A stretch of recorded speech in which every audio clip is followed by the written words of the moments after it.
Hey, what is up guys? I know this video is really late, but better late than never, like I always say.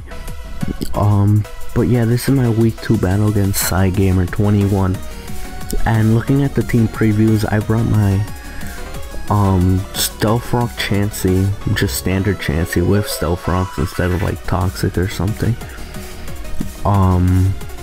My Crocoon, my Banded Victini, my Choppleberry Ferrothorn, because he did draft a Terrakion that I was fearing a lot, because Terrakion does a lot to my team.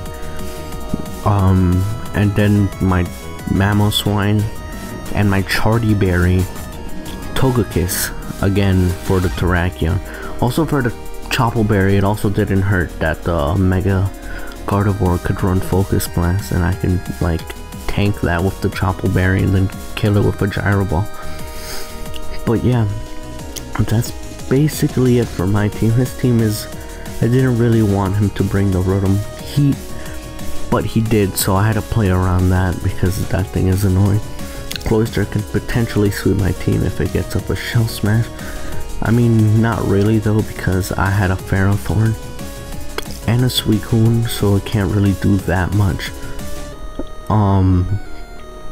Mega Gardevoir is a big threat. Umbreon is really fat, and Gliscor, I usually always have troubles with it if I don't prepare for it. But luckily I did bring my Suicune and my Mamoswine with Icicle Spear, just in case he was that annoying stupid thing. And actually I actually predicted like 5 of his 6 Pokemon that he would bring, but I wasn't counting on him to bring the Trevenant. I thought he would bring the Terrakion, but I mean, Trevenant is an okay mon, and I had stuff to deal with it, so I wasn't really too upset that the Terrakion wasn't there. But yeah, that's basically it for team previews. Let's just hop right into the battle. Also, my initial game plan for this battle was, since all his draft mons, out of all his draft mons, the only one that can defog or rapid spin, I believe, is his Gliscor. So I would either try to kill it and set up spikes and Stealth Rocks with my Chansey and Hazard Spike, and he wouldn't have anything to remove hazards with. But yeah, now first turn, I make a pretty decent play. Just go for, I mean, Stealth Rocks was the optimal play, but he made a kind of unknowing bad play by going for Protect first turn. So now he goes and switches to his Gliscor. I guess he can't really touch me. I couldn't really touch him myself, so I mean, I'm gonna go into my Togekiss, set up a nasty plot because I know this thing can't really do much to me. He actually goes for Taunt. I'm surprised he actually, now that I look at it, if he would have Toxic'd me, that would have been pretty annoying to deal with. But yeah, I'm just gonna go for an Air Slash at +2. That does a fuck ton and gets a crit. I mean, crit didn't matter because it lived.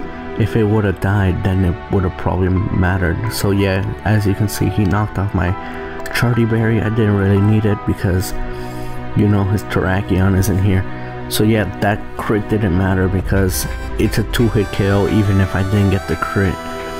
So now, like I said, even if you can argue it kind of mattered, which it obviously didn't, I did miss the next Air Slash, so like, that makes up for everything. So now he has a safe switch in. I do have Aura Sphere, but I didn't want to reveal it just in case he did go for Protect to scout what I would do. So I just went for the Air Slash, so to bait him to stay in, thinking he can tank one and like maybe set up a Toxic. But I again didn't want to risk anything, so I would probably just go for the Air Slash one more time to like maybe fish for a flinch or something, then go for the Aura Sphere. But he actually switches out regardless after that. First turn Protect, I got another crit. This Togekiss is just a hacks god. And I predicted him to over predict and go for like something that isn't Volt Switch, and I stayed in, and again that crit didn't matter because it was a 2-hit KO anyways, because crits are 1.5 damage, not 2 times damage like before. So yeah, that Rotom launch is a big pain in the ass out of the way, thanks to my Togekiss. And so yeah, now he switches into his Gardevoir, and I do not want to deal with that. I actually go into my Chansey really confidently, thinking I could basically tank whatever this thing had for me. But I underestimated this thing's powers. As you can see, this Side Shock does decent amount, about like 35%. So now it goes for Focus Blast. I actually thought I would tank this a little bit better.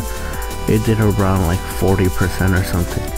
So I go for a Seismic Toss, thinking I can live another one, and then go for the Soft Boil. But actually, even a Side Shock is gonna be enough to kill me at that range. So yeah, that's a bit of a misplay on my hand. But at least now I get a safe switch into my Victini. And I can just spam V-Create now that Rotom Heat is dead. So yeah, that Umbreon switches in. The Stealth Rocks are actually pretty important. Like I said, my game plan was to Hazard Spike, but I actually only got up Stealth Rocks in this battle, so yeah, I didn't get any like spikes up or anything. But yeah, that Umbreon is just gonna get throttled by my V-Create. And it's just not, I don't care how bulky this thing is, you cannot deal with Banded Victini. Now this is where Stealth Rocks really come into play, breaking the potential Sash, which after the battle he did admit it was sashed. So I was really scared this thing would Shell Smash on my switch out, so I stayed in to V-Create. Even though I was at -1 speed, that's why Cloyster outsped me right now. But yeah, he said he Shell Smashed because he thought I would switch, and because he thought he was still slower than me. That's why he didn't go for the Rock Blast. But he was actually faster, so he could have killed me depending on how many, I don't know how much Rock Blast would do. But yeah, I would rather have my Victini die than have him set up a Shell Smash, because like I said, that Cloyster is really annoying. Well, it wasn't annoying in the battle, but it could have potentially been. So now he goes into the Gardevoir. I don't want to deal with it, so I'm just gonna go into my Ferrothorn. I'm really happy he didn't predict that and go for the Focus Blast, because then I wouldn't have my Chople Berry for this Focus Blast, so I wouldn't be able to live 2 Focus Blasts. But since he didn't, I could live the Focus Blast thanks to the Chople Berry and kill it with a Gyro Ball. So yeah, that Chople Berry did come in handy in this battle. So now he's gonna go into Trevenant. Since we're going by differentials, I'm gonna go into my Mamoswine and preserve the 5-0. So yeah, this game is basically over because he did go for a good play, go for Will-O-Wisp right there, predicting me to switch. But sadly for him, he did miss. Now he just goes for a Protect. I'm just gonna spam Icicle Spear. And yeah, that's basically the game. So yeah, right now I'm 2-0 in the league. Right now I got a crit, doesn't really matter because I hit like 4 times. And yeah, just kill it regardless. How much did I, yeah, I mean, even if I didn't get the crit, we all know how much of a hack Scott I am, so I would have probably gotten the 5-hit Icicle Spear. But yeah, like I said, this was a good battle, I guess. I'm going for the streak. I'm 2-0 right now. Maybe week 3 we can make it 3-0. Maybe we can just go undefeated, and right now I just go for the Ice Shard just because why not. And so yeah, that's the game. I hope you guys enjoyed. Leave a like, go check out Psy, and yeah, I'll see you guys next time. I'm out. Peace.